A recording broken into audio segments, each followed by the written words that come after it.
Okay, so for the vertical lines test, what we have is for functions, any vertical line will only cross the graph at one point, and I'll explain this as we get into it. It has to do with those x values not repeating in the domain, not having an input with multiple outputs. So on this first function, here's our graph. You can use the vertical lines that are on the graph, actually. Here's a vertical line that crosses it once. Here's a vertical line that crosses it once.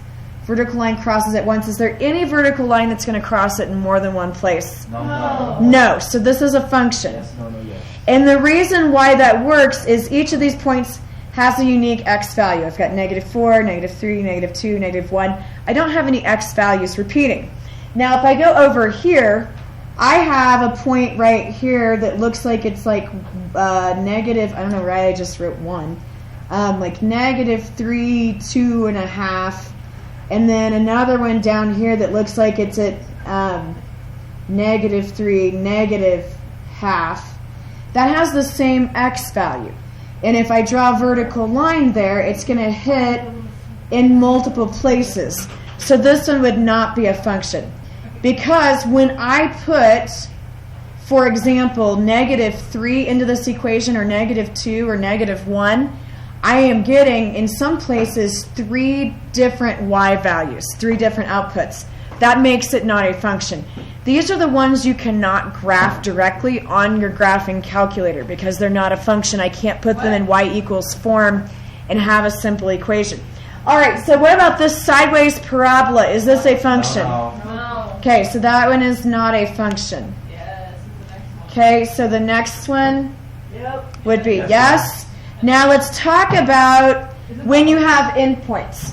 If these are open and they're not filled in, they don't count. So these don't count.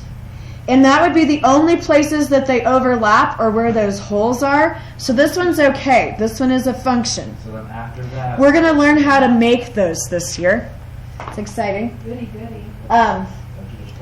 Okay, so then over here, we have a couple of points right here that are filled in. Those points count.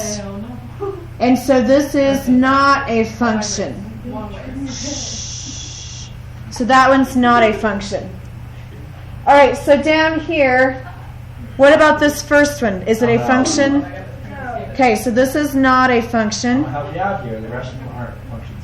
Okay, and then the circle you're saying is not a function.